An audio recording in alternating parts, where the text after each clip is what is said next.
Even a casual Marvel fan will probably know all about Venom, and they might know a thing or two about Carnage as well. But many other alien symbiotes have appeared in the comics over the years. Here's the lowdown on the biggest and baddest of them all. While trapped on another world, Spider-Man used an alien machine in Marvel Superheroes Secret Wars #8 to obtain a new black and white costume. After he returned to Earth, however, he discovered that his new outfit was actually a living, alien symbiotic organism. Distraught, Peter used the loud bell tower of a cathedral to divorce himself from the symbiote, but in doing so, he hand-delivered it to a man who would become one of his greatest enemies, Eddie Brock. First introduced as nothing more than a mysterious hand in Web of Spider-Man #16, Eddie was a newspaper reporter who was blacklisted when Spider-Man debunked his claims about a local serial killer. When Peter rejected the symbiote at the church tower, Eddie was praying below, and the symbiote dropped down and bonded with Brock. Their mutual hatred for Peter united them, and they became Venom. I like being bad. It makes me happy.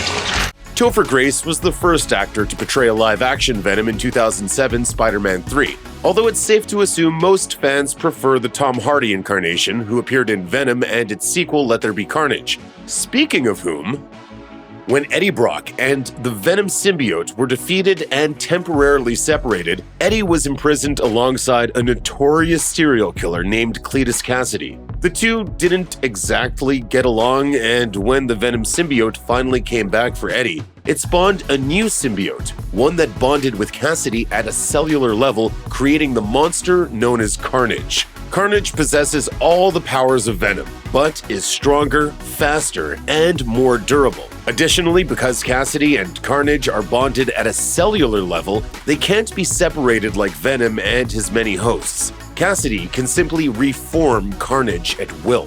With his newfound powers, Carnage easily escaped from prison and began a new killing spree. He was only stopped when Venom and Spider-Man teamed up to defeat him in Amazing Spider-Man #362 and 363.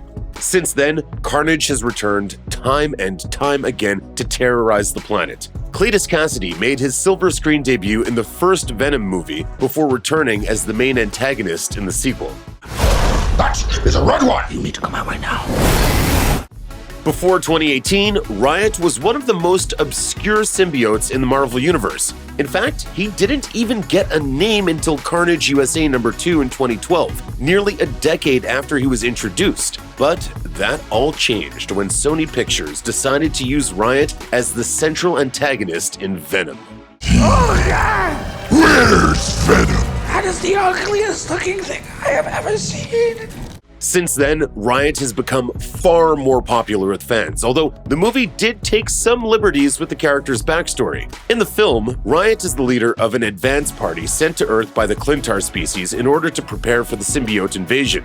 He bonded with Carlton Drake, the head of the sinister Life Foundation, and convinced him to help bring the rest of the symbiotes to Earth. In the comics, the Riot symbiote wasn't a separate individual, but instead another of Venom's many offspring. Riot and 4 others were all created by experimenting on the Venom symbiote and forcing it to reproduce 5 more times. Introduced in Amazing Spider-Man #298, the Life Foundation was created to ensure the richest and most powerful people on Earth could survive a nuclear war by sheltering in their own personal utopia. To that end, they sought out creatures that could survive such a world. Enter the Clintar. Collectively referred to as the Life Foundation symbiotes, Riot, Phage, Agony, Lasher, and Scream were all artificially created from the original Venom symbiote after it was briefly captured. Phage initially bonded with Karl Mock, an officer of the Life Foundation's private security force. When Venom finally escaped his imprisonment, Phage and his siblings were sent to recapture him. Venom subsequently teamed up with Spider-Man to fight the Life Foundation symbiotes. Even though they were badly outnumbered, the duo emerged victorious using a device that seemingly aged each of them to dust. Originally bonded with security officer Leslie Gesneria, Agony was unique among her Life Foundation siblings due to her ability to deconstruct and create chemical compounds. She and her siblings all survived Brock's attempt to disintegrate them, largely thanks to the Life Foundation's advanced technology. When the symbiotes began to gain more control over their hosts' bodies, however, the 5 hosts revealed themselves to Eddie Brock in the hopes that he would teach them how to stay in charge. Eddie refused, believing that all of Venom's children would eventually become psychopathic murderers like Carnage. Agony's sibling, Scream, eventually proved Eddie's fears right and began systematically killing off her other siblings one by one. After Scream believed all of her siblings were dead, she confronted Eddie Brock, but was defeated after a pretty brief fight. The outcast of the Life Foundation symbiotes, Scream was originally bonded with security officer Donna Diego, a woman with a history of schizophrenia. After she became Scream, she decided to test out her abilities by attacking a mall in California. Spider-Man stopped her assault and forced Scream to retreat to the Life Foundation's headquarters. This allowed the web-slinger to follow her, free Venom, and defeat the 5 symbiotes. Though they survived, the experience sent Scream down a dark path. Suffering from her schizophrenia, she attempted to kill her symbiote siblings, believing they would all eventually be corrupted. Eventually, Donna learned to cope with her mental illness and came to an understanding with her symbiote. This allowed her to operate as a hero for a short time. She helped Venom defeat a number of foes, but was ultimately killed by Eddie for the same reason she had once used to justify betraying her own siblings. Originally merged with security officer Ramon Hernandez, the green symbiote known as Lasher fought alongside his Life Foundation siblings until they were all seemingly killed at the hands of Scream. Unknown to Venom, however, the United States government discovered that the reports of their death were only half true. Though the hosts had all died, their symbiotes had lived on, and the US government paired each to a different member of the elite Special Ops military team known as Mercury Team. Where do all these guys come from? Because the symbiotes were damaged from their last encounter with Eddie Brock, they were each partially bonded to augment one specific part of the host's body. Riot was bonded with one member's feet, Phage with another's hands and eyes, and Agony with the last member's shoulders. Lasher, meanwhile, was partially bonded with both the team's leader, Marcus Sims, and his German Shepherd, forging a leash-like tether between the pup and her master's hand. Though effective, the symbiote's new hosts were eventually killed by Carnage during one of his many rampages. When Riot, Phage, Agony, and Lasher symbiotes were imprisoned within the Vault, the government decided to violently torture and experiment on them in a secret lab beneath the facility. Weakened by the experiments, the 4 symbiotes merged together to survive when they were freed by a symbiote invasion of Earth. Together, this new hybrid was incredibly powerful, possessing each symbiote's unique abilities. Free from its containment unit, the symbiote bonded with a prison guard named Scott Washington and escaped. Though initially just as cruel and indifferent as the other guards, once they bonded with him, Scott realized how much pain the creatures had experienced. This sudden epiphany of empathy changed the pair for the better, creating one of the few true symbiote heroes. Ultimately, Hybrid was killed by Eddie Brock when he tried to exterminate every symbiote on Earth. Though the hybrid itself managed to survive by separating into 4 symbiotes once again, Scott himself was not so lucky. Cloned by the Ararat Corporation from a severed piece of Venom's tongue, the symbiote that would become known as Mania refused to permanently bond with anyone, instead choosing to kill and consume everyone offered to it. Mania eventually escaped its prison and embarked on a killing spree across the country until Venom could finally confront and absorb the symbiote back into his biomass. Despite this, Mania lived on within the Venom symbiote, waiting to emerge once again. When Flash Thompson became Agent Venom for a time, he used his symbiote to shield a student named Andrea Benton. Much to their surprise, however, that piece of symbiote bonded with the young girl and revealed itself as Mania.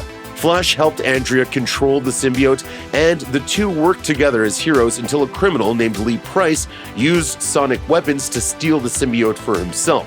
With a new host, Mania renamed himself to Maniac and began a short-lived crime empire before being defeated by an alliance of heroes led by Spider-Man. Because they reproduce asexually, each symbiote can trace its lineage directly back along one straight line. Venom was the 998th symbiote in this line, and Carnage was the 999th. Venom and Carnage also knew that the latter's offspring would be the 1000th, and believed that this symbiote would be more powerful than the two of them combined. Fearing this, Carnage attempted to kill his offspring in Venom vs. Carnage #1, but Venom wanted to raise the newborn as his villainous ally, giving it the name Toxin. Ultimately, both villains failed when Toxin bonded with a New York City police officer named Patrick Mulligan. Worried that this new host would turn Toxin into a superhero, Venom and Carnage teamed up in an attempt to kill Toxin, but were ultimately beaten by the 1000th member of their line. Despite this victory, Patrick was constantly terrified that the symbiote would take control and become an unstoppable monster. Because of this, he fled from his family and attempted to raise the young symbiote as a hero. His efforts were thwarted, however, when the demon Blackheart killed Mulligan and took Toxin for his own ends. Blackheart forced Toxin to bond with Eddie Brock in Venom #17, setting the newly minted villain loose to kill Flash Thompson in his Agent Venom identity. Toxin was defeated, however, and was left severely weakened as a shadow of his former self. During a time when Venom was separated from Eddie Brock and bonded with Mac Gargan, Eddie discovered that he had cancer. Eddie was eventually healed, but the process completely altered the traces of the Venom symbiote that were left within his cells. Because of this, when Venom attempted to leave Gargan and reunite with Eddie, his cells rejected the symbiote. The portions of Venom that had touched him became the new, separate Anti-Venom symbiote. Anti-Venom was the villain's inverse in more ways than just his color scheme. The symbiote possessed incredible healing powers that could be used to rejuvenate his host or anyone around him. That healing ability led to this version's death, however, when it exhausted its life force to heal Manhattan of a spider virus. A scientist later used remnants of Anti-Venom to create a cure for Venom's toxins, but when it was given to Flash Thompson in a battle against Eddie Brock, it didn't cure anything at all. Instead, it turned the portion of Venom attached to Flash into a new Anti-Venom symbiote, allowing Flash to become Agent Anti-Venom. Before the current cosmos were created, there was nothing but a void, and its name was Knull. When the universe began, the nearly omnipotent Celestials attacked Knull, and he created the first symbiote in order to fight them off. Knull shaped the first symbiote into a blade and used it to decapitate a Celestial, driving the rest of them away. Inspired by his success, Knull created an army of symbiotes and sent them out to conquer the universe. When they reached Earth, however, a young Thor fought them off. That's what.